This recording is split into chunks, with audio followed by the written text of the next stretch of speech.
नमस्कार मेरे प्यारे विद्यार्थियों, आप सभी का एक बार पुनः स्वागत करते हैं आपके अपने यूट्यूब प्लेटफॉर्म संध्या कंप्यूटर क्लासेज पर। आरएसआईटी मुख्य परीक्षा आप सभी को विदित है कि 6 अक्टूबर को आयोजित होने वाली है और इस एग्ज़ाम के रिगार्डिंग आज हम आपके समक्ष मॉडल पेपर 17 आपके समक्ष पेश कर रहे हैं। तो आप सभी को यहाँ पे क्वेश्चंस नंबर 1 से लगा के 35 जो भी महत्वपूर्ण क्वेश्चंस आज इस सेशन के अंदर मैं बताने जा रहा हूँ वो एकदम सटीकता से देखना। और मैं दावा करता हूँ आज से इस जो भी इस मॉडल पेपर के अंदर मैंने क्वेश्चंस डाले हैं उन सभी क्वेश्चंस को आपके एग्जाम के अंदर आप हूबहू देख पाएंगे। तो बिना टाइम वेस्ट किए हम पहले क्वेश्चंस की ओर बढ़ते हैं और मैं इस मॉडल पेपर के अंदर ज़्यादा टाइम नहीं लूँगा। आप सभी से रिक्वेस्ट है कि आप अपनी जो स्क्रीन के समक्ष जो क्वेश्चन है उनको अच्छे से देखिएगा और ध्यानपूर्वक आंसर देने की कोशिश कीजिएगा। पहला क्वेश्चन है, निम्नलिखित में से मिनी कंप्यूटर का उदाहरण नहीं है। भाई मिनी कंप्यूटर के आपको इस बुक्स के अकॉर्डिंग 3 से 4 एग्जाम्पल आपके समक्ष दे रखे हैं, तो इनमें से आपको याद रखना है कौन सा मिनी कंप्यूटर का उदाहरण नहीं है। देखिए K202 होता है, टेक्सास इंस्ट्रूमेंट TI यानी 990 ये वाला भी होता है, SDS92 भी होता है, जबकि हिताची Z800 है ना, ये किसका हो जाएगा भाई, ये तो आपको ध्यान रखना है मेन फ्रेम का उदाहरण होता है। किसका हो जाएगा भाई, मेन फ्रेम कंप्यूटर का उदाहरण होता है। तो इसका मतलब इस क्वेश्चन का करेक्ट आंसर ऑप्शन नंबर जो डी वाला विकल्प है ये यहाँ से बिल्कुल राइट माना जाएगा। नेक्स्ट आगे वाला क्वेश्चन है, भारत का प्रसिद्ध सुपर कंप्यूटर कौन सा है। ये क्वेश्चन आपके CET एग्जाम के अंदर भी पूछा गया था, तो आप सभी को ध्यान रखना है कि भारत का प्रसिद्ध सुपर कंप्यूटर एग्जाम में पूछे तो आप बोल देना परम 8000, यहाँ से ये क्वेश्चन करेक्ट हो जाएगा। भारत का पहला प्रसिद्ध सुपर कंप्यूटर परम 8000 था और ये CDC 6600 है ना, ये विश्व का पहला सुपर कंप्यूटर। भाई ये क्या है, विश्व का पहला सुपर कंप्यूटर। विश्व का पहला सुपर कंप्यूटर पूछे तो आप क्या करेंगे भाई, यहाँ से CDC 6600 कर देंगे। फुजित्सु इसके ये जापान का है, IBM सिक्वॉय ये जो भी है ये आपका अमेरिका का हो जाएगा। तो भारत का कौन सा हो जाएगा भाई, परम नामक जो यहाँ पे ऑप्शन ए पे दे रखा ये यहाँ से बिल्कुल राइट आंसर माना जाएगा। नेक्स्ट आगे वाला क्वेश्चन की बात कर लेते हैं, निम्न में से किस कंप्यूटर का उपयोग मापन कार्य को करने के लिए किया जाता है। भाई आप सभी को ध्यान रखना है, ऑपरेटिंग थ्योरी के अकॉर्डिंग कंप्यूटर 3 प्रकार के होते हैं, जिनमें एनालॉग, डिजिटल और हाइब्रिड होता है। उनमें से आपको ध्यान रखना है कि अगर मापन कार्य की बात हो जाती है तो आप वहाँ पे एनालॉग कंप्यूटर को करके आएंगे। अगर गणना की बात हो जाती है एग्जाम में, किसकी भाई, गणना करने की बात हो जाती है तो गणना करने वाला कंप्यूटर कौन सा होता है, डिजिटल। इस क्वेश्चन का करेक्ट आंसर क्या हो जाएगा, option number A analogue computer यहाँ से बिल्कुल करेक्ट माना जाएगा। नेक्स्ट आगे वाला क्वेश्चन देख सकते हैं, निम्न में से एक पॉइंटिंग डिवाइस नहीं है। कौन सा पॉइंटिंग डिवाइस नहीं है, तो आप सभी को याद रखना है माउस तो होता है, टच पैड भी होता है, जॉयस्टिक होता है, ये कीबोर्ड होता है, ये पॉइंटिंग डिवाइस की श्रेणी में नहीं आता। ये तो भाई टाइप राइटर मशीन को होता है। क्या होता है भाई, टाइप राइटर के लिए उपयोग में लिया जाता है। यहाँ से option number D right answer माना जाएगा, क्योंकि ऑप्शन ए, बी और सी ये सभी आपके पॉइंटिंग डिवाइस की श्रेणी में आते हैं, जबकि कीबोर्ड ये होता है, ये किसकी श्रेणी में आता है भाई, टाइपराइटर मशीन की श्रेणी में आता है। आगे वाले क्वेश्चंस की बात कर लेते हैं, कंट्रोल शिफ्ट अल्ट कुंजी को किस नाम से जाना जाता है। तो आप सभी को ध्यान रखना है, कंट्रोल अल्ट और शिफ्ट जो कुंजी होती है इनको आप कॉम्बिनेशन की के नाम से जानते हैं। किस नाम से जानते हैं, कॉम्बिनेशन, क्योंकि ये ऐसी की होती है जो अकेले कार्य नहीं कर पाती, इनके साथ में दूसरी की को कंबाइन करके इस्तेमाल किया जाता है, इसलिए यहाँ से correct answer option number C combination की हो जाता है। आगे वाले क्वेश्चंस की बात करते हैं, किस इनपुट डिवाइस का उपयोग ग्राफिकल इमेज बनाने के लिए किया जाता है। भाई इनमें से कौन सा ऐसा एक इनपुट डिवाइस है जिसका उपयोग ग्राफिकल इमेज यानी ग्राफिक्स बनाने के लिए किया जाता है। तो ग्राफिकल इमेज बनाने के लिए आप ग्राफिक्स टैबलेट का उपयोग करते हुए किसका उपयोग करेंगे, ग्राफिक्स टैबलेट का उपयोग करते हैं। ऑप्शन सी वाला विकल्प है ये इसका करेक्ट माना जाएगा। ठीक है, आगे वाले क्वेश्चंस की बात कर लेते हैं, MICR का पूरा नाम बताइए। तो MICR का पूरा नाम क्या होता है, मैग्नेटिक इंक कैरेक्टर रिकॉग्निशन हो जाएगा।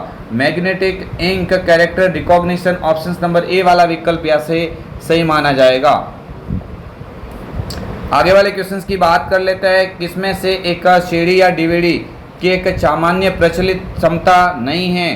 भाई इनमें से कौन से एक सामान्य प्रचलित क्षमता नहीं है, तो आपको ध्यान देना है कि यहाँ से करेक्ट आंसर क्या हो जाएगा, ऑप्शन ए पे लिखा हुआ है 630 MB होती है, 4.7 GB भी होता है, 9.4 GB भी होता है। ये 13 GB विकल्प है ना, ये इसका एक सही उदाहरण नहीं है, यानी ये विकल्प नहीं होता है। तो इस क्वेश्चन का करेक्ट आंसर भी क्या हो जाएगा, ऑप्शन नंबर डी वाला है ना, 13 GB, यहाँ से हम सही करेंगे।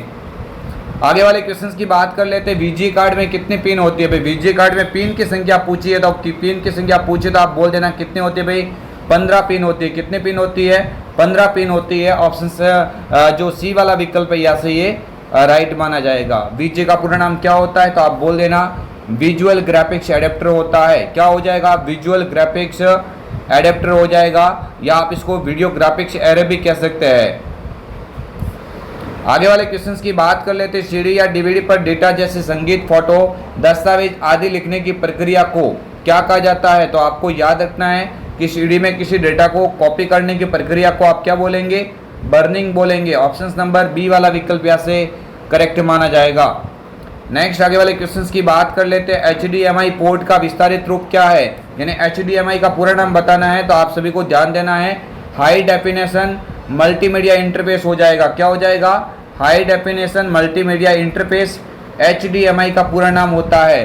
ठीक है, यहाँ से क्वेश्चंस का करेक्ट ऑप्शन कौन सा हो जाएगा, ऑप्शन नंबर ए, हाई डेफिनेशन मल्टीमीडिया इंटरफेस हो जाता है। आगे वाले क्वेश्चंस की बात कर लेते हैं। मैं आपसे और एक रिक्वेस्ट करना चाहता हूँ कि शाम को आने वाली 7 बजे जो लाइव क्लास होती है, उस क्लास को आप अवश्य रूप से देखना, क्योंकि वो क्वेश्चंस इतने महत्वपूर्ण हैं कि आपके एग्जाम के अंदर हूबहू देखने को मिलेंगे। साथ ही अपलोड किए गए सारे वीडियो अपने आपकी जो नोटबुक है, जिससे बाहर एक भी क्वेश्चंस नहीं जाता है, उन पूरी बुक का विश्लेषण करके हमने सारे क्वेश्चंस टाइप करके बनाए हैं। तो ये क्वेश्चंस आपके एग्जाम के लिए पॉइंट ऑफ व्यू से काफ़ी महत्वपूर्ण हो जाते हैं। इनमें से कौन सा वैध प्रोजेक्टर कनेक्टिविटी विकल्प नहीं है, तो कंप्यूटर ओनली होता है, डुप्लीकेट होता है, एक्सटेंड भी होता है, और एक होता प्रोजेक्टर ओनली। तो इनमें से कौन सा नहीं होगा, तो आप बोलेंगे इन्वर्टेड ऑप्शन है, ये यहाँ से करेक्ट ऑप्शन हो जाता है।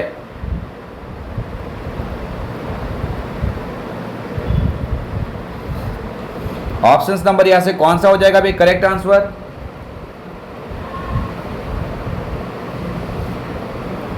बी वाला विकल्प यहाँ से करेक्ट माना जाएगा। इन्वर्टेड कोई यहाँ पे प्रोजेक्टर कनेक्टिविटी के अंदर नहीं आता है।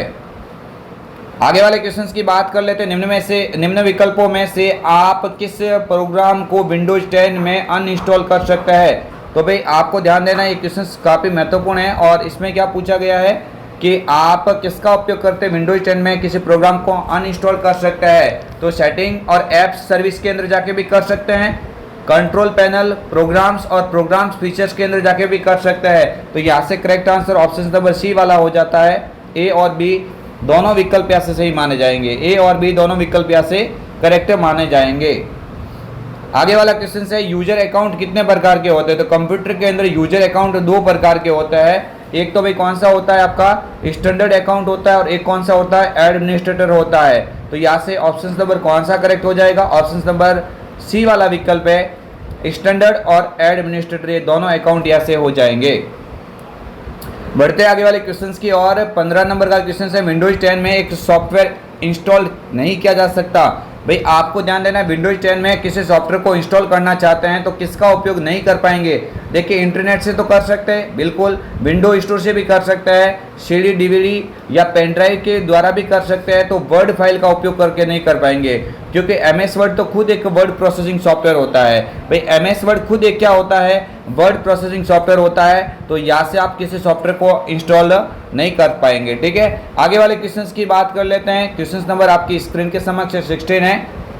आमतौर पर किस प्रकार का ईमेल खाता व्यापार सेटिंग में उपयोग किया जाता है, इनमें से भाई कौन सा ऐसा व्यापार खाता है जो व्यापार सेटिंग में उपयोग होता है। बिजनेस सेटिंग के अंदर किस अकाउंट का उपयोग किया जाता है, तो आप सभी लोग ध्यान देंगे, इसका करेक्ट आंसर हो जाएगा माइक्रोसॉफ्ट एक्सचेंज। कौन सा हो जाएगा, माइक्रोसॉफ्ट एक्सचेंज एक ऐसा आउटलुक अकाउंट का प्रकार होता है जिसका प्रमुख उद्देश्य होता है व्यापार सेटिंग के लिए। ठीक है, आगे वाले क्वेश्चंस की बात कर लेता है। किस प्रकार के साइबर अटैक में आपसे आपकी जानकारी मांगी जाती है, जैसे आपके पासवर्ड, नाम, जन्म तिथि, पिन आदि। तो ये भी आपको ध्यान रखना है, ये किस तरह का अटैक कहलाता है जिसमें आपसे आपके पासवर्ड, आपकी निजी जानकारी की मांग की जाती है। तो एक अनावश्यक लिंक के माध्यम से एक ऐसा साइबर अटैक होता है जिसको हम क्या बोलते हैं, फिशिंग अटैक बोलते हैं। भाई क्या बोलेंगे, ऑप्शन से बी वाला विकल्प है, फिशिंग अटैक यहाँ से करेक्ट माना जाएगा।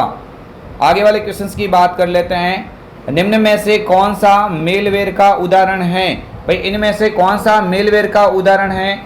स्पाईवेयर, वायरस, ट्रोजन या उपरोक्त सभी? तो यहाँ से भी करेक्ट आंसर क्या हो जाएगा? उपरोक्त सभी हो जाता है। ऑप्शन नंबर डी वाला विकल्प है ना, ये इस क्वेश्चन का क्या हो जाएगा? राइट आंसर हो जाएगा, क्योंकि स्पाईवेयर, वायरस और ट्रोजन ये तीनों किसके उदाहरण होते हैं? भाई तीनों किसके प्रकार के अंदर आ जाएंगे? मेलवेयर की श्रेणी में आते हैं। आगे वाले क्वेश्चंस की बात कर लेते हैं। निम्न में से कौन सा सॉफ्टवेयर आपके कंप्यूटर की जासूसी करता है एवं आपसे संबंधित सूचनाओं का आदान प्रदान करता है? तो आप सभी को ध्यान देना है, आप सभी को ध्यान देना है कि यहाँ पे साइबर अटैक की बात हो रखी है और उसमें भी क्या बात हो रखी है कि ऐसा कौन सा साइबर अटैक है जिसमें आपके जो कंप्यूटर की जासूसी करता है और आपसे संबंधित सूचनाओं का आदान प्रदान। तो यहाँ से करेक्ट आंसर हो जाएगा भाई स्पाईवेयर। क्या हो जाएगा? ऑप्शन नंबर जो सी वाला विकल्प है, ऑप्शन सी वाला विकल्प है स्पाईवेयर, इस क्वेश्चन का हम करेक्ट करेंगे। आगे वाले क्वेश्चंस की बात कर लेते हैं। एक प्रेजेंटेशन में स्लाइड शो को स्टार्ट करने के लिए निम्न में से क्या किया जा सकता है? तो आप सभी को ध्यान देना है कि आप ध्यान देंगे F5 कुंजी को भी दबा सकते हैं और स्लाइड शो मेन्यू के अंदर जाके आप स्लाइड शो ऑप्शंस को सुन सकते हैं। ठीक है, तो यहाँ से करेक्ट आंसर क्या माना जाएगा? ऑप्शन नंबर ए और बी दोनों हो जाएंगे। ऑप्शन नंबर ए और बी दोनों यहाँ से करेक्ट माने जाएंगे। नेक्स्ट आगे वाले क्वेश्चंस की बात कर लेते हैं। अच्छा क्वेश्चन है एग्जाम पॉइंट ऑफ व्यू से। एक नई प्रेजेंटेशन बनाने के लिए निम्न में से किसका उपयोग नहीं किया जा सकता? भाई किसका उपयोग नहीं किया जा सकता है? तो आप देखेंगे नई प्रेजेंटेशन आप फाइल के अंदर न्यू बटन पे क्लिक कर सकते हैं, कंट्रोल एन के ऊपर भी क्लिक कर सकते हैं और या स्टैंडर्ड टूल बार पर न्यू बटन का उपयोग कर सकते हैं। तो यहाँ पे कौन सा नहीं होगा? फाइल और ओपन। ओपन का मतलब नई फाइल बनाना नहीं होता है, ओपन का मतलब तो पहले से सेव्ड डॉक्यूमेंट को खोलने के लिए उपयोग में लिया जाता है। तो यहाँ से ऑप्शंस का करेक्ट विकल्प कहलाएगा भाई ऑप्शन नंबर डी, यहाँ से राइट हो जाएगा। आगे वाला क्वेश्चन देख लेते हैं। MS पावर पॉइंट में वर्तमान स्लाइड से स्लाइड शो शुरू करने की शॉर्टकट कुंजी कौन सी है? वर्तमान स्लाइड से आपको स्लाइड शो करने की बात हो रखी है, यानी करंट स्लाइड की बात हो रखी है, तो शिफ्ट के साथ में क्या हो जाएगा? F5। नॉर्मली आपको स्लाइड शो का पूछे तो आप बोल देना F5 होता है। आगे वाले क्वेश्चंस की बात कर लेते हैं। क्वेश्चन नंबर आपकी स्क्रीन के समक्ष है। प्रेजेंटेशन में विद्यमान सभी स्लाइडों का एक जैसा प्रदर्शन चाहने के लिए निम्न में से किसका उपयोग किया जाता है? तो सभी स्लाइडों का एक जैसा बैकग्राउंड रखना चाहते हैं तो आप ये कार्य प्रेजेंटेशन डिजाइन टेम्पलेट के द्वारा कर सकते हैं। डिजाइन मेन्यू के अंदर जाएंगे और अलग अलग टेम्पलेट का उपयोग करते हुए आप सभी स्लाइडों का एक जैसा बैकग्राउंड डाल सकते हैं। इस क्वेश्चन का करेक्ट आंसर हो जाएगा ऑप्शन नंबर सी वाला विकल्प। आगे वाले क्वेश्चंस को देख सकते हैं। कौन सा चार्ट समय के बढ़ते जो मान के साथ रुझान को आदर्श रूप से दिखाता है? जो नियमित समय अंतराल हॉरिजॉन्टल या एक्स प्लॉट किए जाते हैं। देखो अच्छा क्वेश्चन है भाई, एग्जाम पॉइंट ऑफ व्यू से काफ़ी महत्वपूर्ण हो जाता है। यानी कौन सा वो चार्ट है जो समय के साथ बढ़ते हुए मान को दिखाता है? तो यहाँ से करेक्ट आंसर कौन सा हो जाएगा भाई? बढ़ते हुए मान को दिखाने की बात हो जाती है, तो यहाँ से करेक्ट आंसर क्या हो जाएगा? कौन सा चार्ट जो समय के बढ़ते मान के साथ रुझान को दिखाता है? तो यहाँ से करेक्ट आंसर भाई क्या हो जाएगा? जल्दी से आप देखेंगे तो यहाँ से क्या हो जाएगा? ऑप्शन नंबर बी वाला विकल्प हो जाता है लाइन चार्ट। क्या हो जाएगा? लाइन चार्ट यहाँ से करेक्ट आंसर कर सकते हैं। आगे वाला क्वेश्चन है एक्सेल टूल्स में कौन सा टूल्स एक अंतिम परिणाम से किसी अज्ञात वैल्यू की गणना करता है? तो अज्ञात वैल्यू की गणना जब भी आज आपके एग्जाम में क्वेश्चंस बन जाता है तो आप गोल सिक को करेंगे। क्या करेंगे? गोल सिक। यहाँ से ऑप्शन बी वाला विकल्प करेक्ट माना जाएगा। आगे वाला क्वेश्चन देख सकते हैं। शैल के